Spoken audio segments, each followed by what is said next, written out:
ইংটেবলৈ স্বাগতম জনাইছোঁ। শ্ৰদ্ধাৰ ছাৰ বাইদেউসকল, আজি যিটো নটিচ প্ৰকাশ কৰা হৈছে মিছন ডাইৰেক্টৰ সমগ্ৰ শিক্ষা অসমৰ তৰফৰ পৰা, এইটো সঁচাকৈয়ে এক ভয়ংকৰ খবৰ হিচাপে পৰিগণিত হৈছে ছাৰ বাইদেউসকলৰ কাৰণে।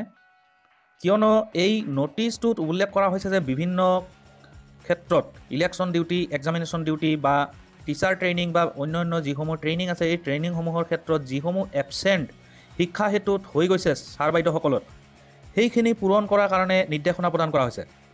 আৰু 31 মাৰ্চৰ ভিতৰত এই আপডেটটো দিব লাগিব শিক্ষা হেতু এপত স্কুলৰ তৰফৰ পৰা।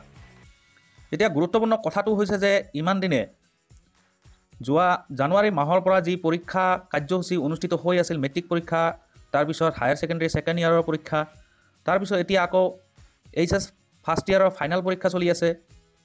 আৰু ইয়াৰ মাজতে ছাত্ৰ ছাত্ৰীসকলৰ যি ৰেজাল্ট বনোৱাৰ যি কাম, সেই কাম অথবা ইলেকশ্যন ডিউটি বা পৰীক্ষাৰ ডিউটি বা বিভিন্ন ধৰণৰ ট্ৰেইনিংসমূহত টিচাৰসমূহে এংগেজ হৈ আছিল।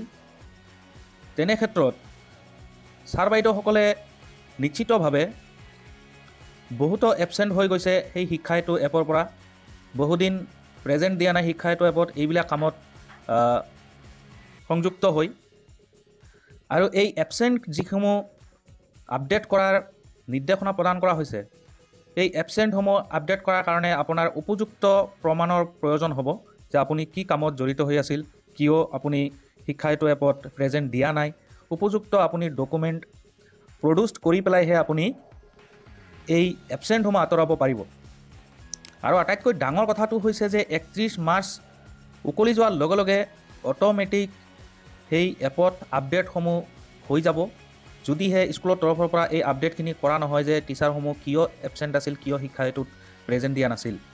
যদিহে বিফল হয় স্কুলৰ তৰফৰ পৰা এই কামখিনি কৰাৰ ক্ষেত্ৰত, তেতিয়াহ'লে কিন্তু সেই এবচেণ্টখিনি কিন্তু এবচেণ্ট হিচাপে কাউণ্ট কৰি ল'ব শিক্ষা হেতু এপত।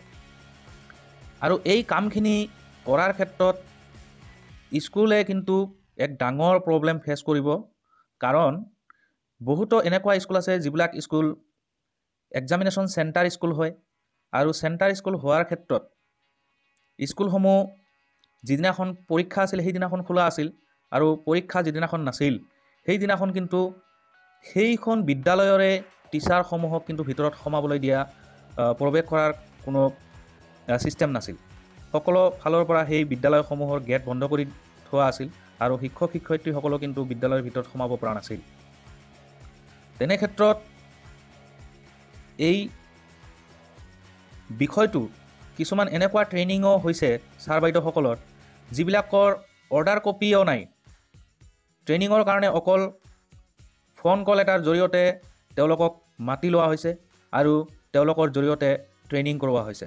তেনে ক্ষেত্ৰত এই এবচেণ্টসমূহ আঁতৰাবৰ কাৰণে কেনেকুৱা ধৰণৰ ডকুমেণ্ট তেওঁলোকে প্ৰডিউচ কৰিব, সেইটো কিন্তু এক ডাঙৰ সমস্যাৰ সন্মুখীন হোৱা দেখা গৈছে।